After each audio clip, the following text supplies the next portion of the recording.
Have you ever looked into a dying person's eyes and felt like they were seeing something you couldn't? Not the pain, not the fear, something behind you, through you. I thought I understood suffering. I thought I knew what it meant to stand between life and death, to watch someone slip into the dark and hold their hand as they crossed over. But I was wrong. Nothing prepared me for him. There was something inhuman in that room, with me. Something wearing skin like a mask. And the worst part, he knew I could tell. This isn't just another ghost story. I've seen enough of those to know the difference. No, what I encountered wasn't a ghost. It was something else entirely. Something older. This is the night I learned that not every patient who checks into the burn unit is still alive.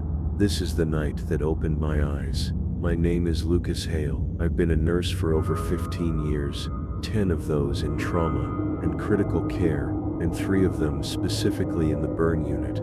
I've seen things most people couldn't stomach for 5 minutes. The smell of scorched flesh, the scream of nerves firing beneath raw skin, the quiet mechanical beep of a monitor flatlining at 3 a.m. I've worked through every kind of horror you can imagine. Domestic abuse victims, house fire survivors, explosion cases from meth labs, electrical burns so deep you could see bone. I've held a kid's hand as they took their last breath after begging me to make the pain stop.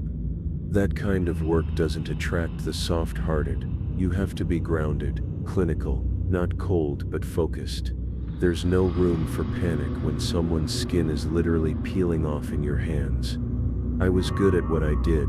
I still am, I guess. Back then I was proud of my calm, my ability to compartmentalize, to treat the wound, not the weeping. You have to, or it eats you alive. So I built walls, strong ones. I didn't believe in ghosts, didn't have time for superstition. I believed in morphine, saline drips, infection rates. I believed in science. That's what makes this so hard to talk about, because I can't explain what I saw, and I've tried, believe me. I've tried. People say I just cracked under the pressure, that after years in the burn unit, something finally broke loose. Maybe they're right, or maybe they just don't want to believe that something like this could happen. But I know what I saw, what I smelled, what I felt. It all started last December. Winter had rolled in hard and fast that year, snow piling up like white noise against the hospital windows. I had just transferred to St. Emery's, a Catholic-run facility in the older part of town. Their burn unit was smaller than what I was used to, but the staff was experienced, and I was looking for a change of pace. I wasn't afraid of work, but then everything changed. My assignment to St. Emery's came through on a Thursday. Just a simple email from staffing, burn unit, night shift, St. Emery Medical, effective immediately. It didn't strike me as strange. Burn nurses bounce around a lot, and with the holiday staffing crisis, I was used to last-minute reassignments. Still, I remember how my stomach turned a little when I read the name St. Emery. The hospital had a reputation, not for bad care but for weirdness. It was one of the oldest medical centers in the state, originally built in 1894 as a tuberculosis sanatorium. Since then it had been converted, rebuilt, renovated, and expanded, but parts of the original structure still stood, especially in the East Wing, where the burn unit was located. They called it the Stone House. Thick stone walls, narrow hallways, the kind of windows you only see in chapels. The entire ward felt like a mix between a hospital and a crypt. I arrived for my first night shift just before 7:00 p.m. The snow was coming down heavy, and the parking lot was nearly deserted. The security guard at the main entrance, an older guy with a lazy eye and a voice like gravel, took one look at my badge and muttered, "Burn unit, good luck," before turning back to his crossword. I laughed it off, but something in his tone stuck with me. I took the elevator to the 3rd floor, walked down the east corridor, and met the charge nurse, Lisa. She was mid-40s, clipped voice, and no-nonsense demeanor. "You're the new night guy?" she asked without looking up from her chart. "Okay, you've got bed 3 and bed 7. Don't touch beds." I blinked. "Excuse me." She looked up then. "Don't touch bed 6. Her voice dropped lower. Rooms out of service, just charted as inactive. If there's a problem, come to me. Don't go in alone. That got my attention. Maintenance issue? I asked, trying to keep my tone neutral. She hesitated, then just said, something like that, and moved on. The rest of the shift started quiet enough. I checked my patient's routine burn care, dressing changes, pain management, but I couldn't stop glancing at bed 6 every time I passed it. The door was shut tight, but the light beneath it flickered like someone pacing inside. At around 2:30 a.m. I passed by and heard something on the other side, not talking, not machines, breathing, slow, wet, deliberate. I froze, then the handle moved, just a twitch like someone was trying to open it from the other side. That was the first moment I felt it, that weight in my chest, like something was waiting for me behind that door, watching, smiling. And I hadn't even stepped inside yet. I spent the next few hours pretending everything was normal, smiling at patients, updating charts, responding to alarms. But every time I walked past room 6, bed 6, technically I felt my skin tighten, like the air around that door was heavier, denser. It was always just a little colder in that stretch of hallway. By 3 other a.m., the floor had quieted down. My patients were stable, and the staff had retreated into their routines, nurses at their stations, techs checking vitals. I found myself at the end of the corridor near the windows, just trying to catch a moment of quiet. That's when I heard it again. Scrape, scrape, scrape, like fingernails dragging across metal. It was coming from bed 6. I turned, heart pounding, and stared at the door. The sound was soft but rhythmic, like someone slowly clawing the inside of a locker. I walked up to the window beside the door, frosted glass, like all the patient rooms, and leaned in trying to listen. Then it stopped. Suddenly a bang, hard and sharp, hit the glass from the inside, and I jumped back. The hallway went dead quiet. I turned to find Lisa behind me. She didn't look surprised, just tired. You heard it? She asked. I nodded. She rubbed her temple. Look, I'll be honest with you, Hale. That room's been a problem for years. Maintenance can't keep it warm. Thermostat resets every few hours. Electrical glitches.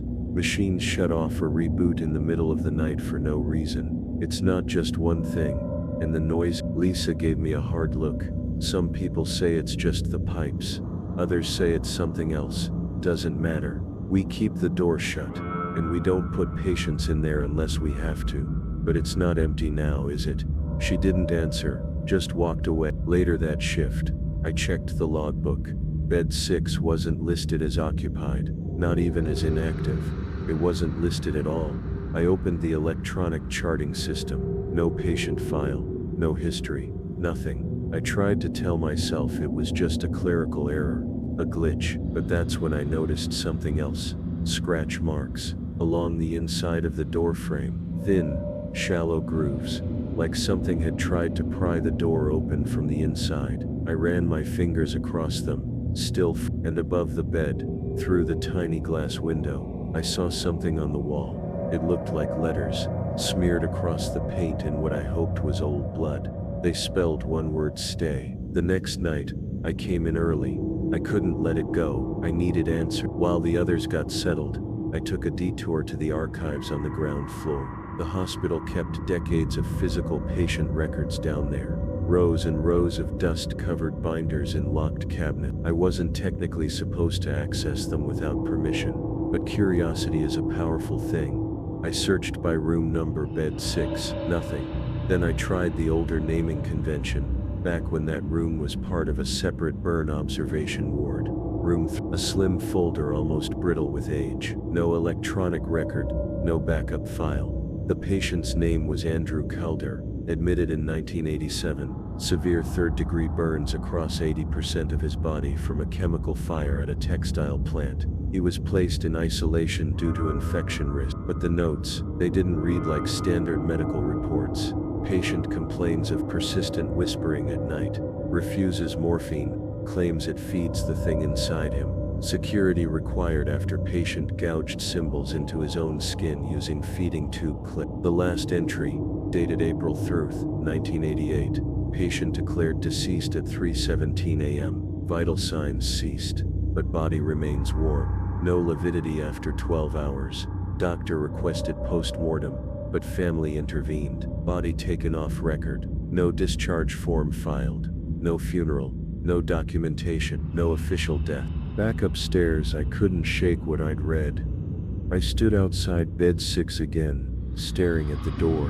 That's when I saw her, a woman mid-60s, frail, standing near the vending machines. I hadn't seen her come in. She was holding a file folder pressed tightly to her chest. "You're the new night nurse, aren't you?" she asked. I nodded slowly. "I used to work here," she said. "Long time ago. My name's Martha. I was a tech when Andrew was admitted." I hesitated. Did something happen to him? Her eyes filled with tears. They kept him in there too long. He said something was riding the pain, said it came to him in the fire, and it hadn't left. At first we thought it was just the trauma talking, but then he started changing, talking in voices that weren't his, begging us to keep the lights on, saying the shadows moved differently when it was dark. "And after he died?" I asked. She looked away. "He didn't die," she whispered. "Not really. Something else walked out of that room. Something wearing Andrew's skin like a coat." Martha handed me a yellowed photo. It showed a gaunt man, bald skin mottled and waxy, but it was his eyes that stopped me, pitch black like burnt glass. The photo was dated the day after Andrew was pronounced dead. "You need to be careful," she said. "If you hear him breathing, it means he knows your name." By the end of that shift, I knew I couldn't stay silent anymore. I printed copies of the records I'd found in the archives, scanned Andrew Calder's folder, and took photos of the scratches and symbols on the wall behind beds. I even recorded the soft tapping I'd started hearing again, steady, methodical, like fingers drumming just beneath the floor. Then I made a call. A friend of mine, Luis Mendez, works freelance for a local investigative podcast. He's dug into everything from hospital cover-ups to haunted crime scenes. He wasn't the police, but he knew how to follow evidence. We met in my car just after sunrise. I handed him the folder and the photos. He flipped through them slowly. "You sure you want me to look into this?" "Yes," I said, "but do it quietly. I don't want the hospital shutting it down." He nodded, and I drove home, feeling like I just crossed some invisible line. That night, things escalated. Around 1 a.m., the burn unit went into lockdown. A code gray, unauthorized person reported inside the building. But when security did their sweep, they didn't find anyone. No signs of forced entry. No alarms triggered, except, on the monitor in the nurse's station, we caught a glimpse of someone walking down the east hallway. Slow, jerky, like their joints weren't moving quite right. They stopped in front of bed 6 and vanished. The footage corrupted seconds later. I confronted Lisa. I told her everything about the records, the photo, the hallway footage. She didn't deny any of it. Instead, she sighed and led me to a locked closet behind the nurse's station. Inside were 3 old boxes. She opened one. It was full of incident reports, unofficial ones. "Every nurse who's worked here long enough has seen something," she said. "But the administration won't let us file these through the normal channels. It's like they're afraid of the publicity." I flipped through the reports. Different handwriting, different years. Same room. Room 6. Voices coming from bedside monitors flatline. Then spike. Then flatline again, with no patient attached. Patient screamed that the thing behind the wall was climbing into his mouth while he slept. No vitals. Cold skin. Then suddenly they breathe again. Luis called me 2 days later. "There's more," he said. Calder wasn't the first. I found old reports from the 1960s. Same room, different name. Before the hospital wing was modernized, it was used for quarantines. There was a boy who burned alive in that room, locked in during a fire. Did he survive? No, Luis said. But the way they found his body, it looked like he had opened the door from the inside, and the door wasn't fireproofed back then. Nope. That's when I realized something. Andrew Calder didn't bring the thing in, he found it there, and it stayed. I started having dreams.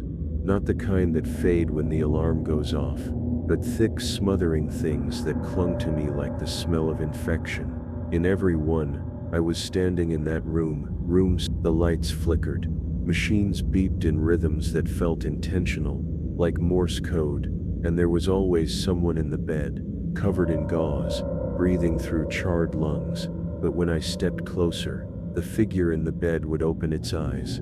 They were mine. I was looking at myself. After a week of these dreams, I stopped sleeping altogether. I started working overtime just to avoid closing my eyes. But it didn't help. Whatever this thing was, it didn't just haunt that room anymore. It had followed me home. I found burn marks on my bathroom mirror, small blackened handprints I didn't leave. My dog refused to enter my bedroom. One night, I woke up to the smell of smoke and found my hallway full of mist, cold and oily with no source. Something had crossed a line, and I think it had been waiting for someone like me, someone who couldn't look away. I wasn't just a nurse anymore, not just a witness. I had become a participant. See, there's a moment in trauma care where you stop being clinical, where you stop treating the wound and start feeling it. That's what this thing fed on. Suffering wasn't its residue, it was its currency. It wore human pain like clothing, fed off it, grew stronger from it. I began to wonder if that's why Calder survived for so long. He wasn't healed, he was being worn down, hollowed out for something else to move in. I even started doubting my memories. Was that door always closed? Had I really seen those scratch marks? I'd go back and they'd be gone, only to reappear a day later. Sometimes I'd walk past bed 6 and see movement out of the corner of my eye. A figure lying under the sheet, too still, with a faint red glow pulsing from where the heart should be. The hospital didn't believe me, of course. When I finally spoke up, they offered a few days of administrative leave, a psych consult. Someone quietly asked if I'd been using the fentanyl supply. But it wasn't drugs, it was presence, and I couldn't shake the feeling that it wasn't just haunting us, it was studying us, learning how to wear us. That's when I asked the question I'd been avoiding since the first night. Was this supernatural? Or was it the voice of the dead screaming through layers of history, begging someone, anyone, to finally listen? I transferred out 2 weeks later. No ceremony, no announcement, just a quiet line in a staffing email.